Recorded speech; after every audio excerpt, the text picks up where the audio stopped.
transgender, homosexual stuff. And, yeah, people are following along.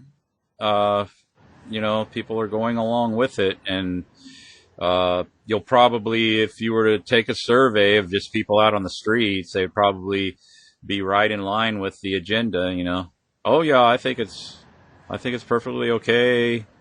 And, I don't see any problem with it. And, people are born that way, and we need to, not discriminate, which I would agree. Like people who have problems like that shouldn't be ostracized and treated bad.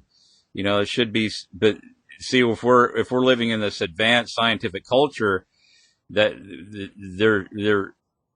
see, I think the stage was set for all this too, because I think there was a period of time that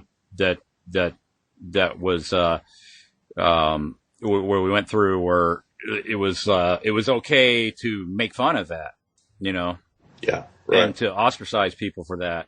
And then now this is a sort of like the dialectic where you have the backlash to it, and then people have the confirmation that, oh, this is the right thing because they, had experienced the bad persecution and stuff like that in the past, and know of that. And so now this is like vindication for all that. But actually, it was just setting. It was a preparatory phase for this period, Yeah, that's a great point. I hadn't thought about that you can have the time period of shaming where it's considered positive to shame these things, which produces a backlash, which then moves, I guess, the Overton window, if you want to use that term.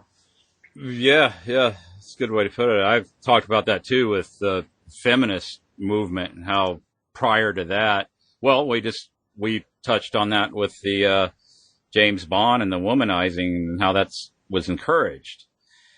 Well, that's bad for women, and it's also bad for men, and causes the resentment in women. It's like you have the breakdown of the family, the nuclear family, and the organization man, where instead of having a support system, which would be your extended family, that was eradicated.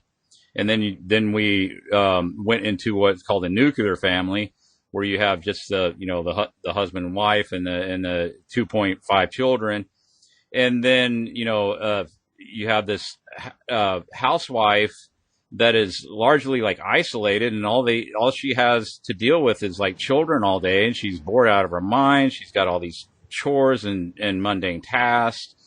And, but then at the same time, the culture is promoting that and say, oh, you're the model wife, you're the good wife and all that. And then that built this undercurrent of resentment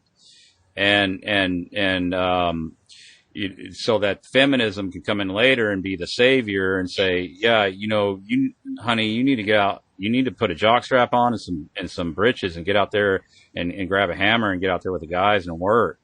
It's like, that's how we're going to save you from all this.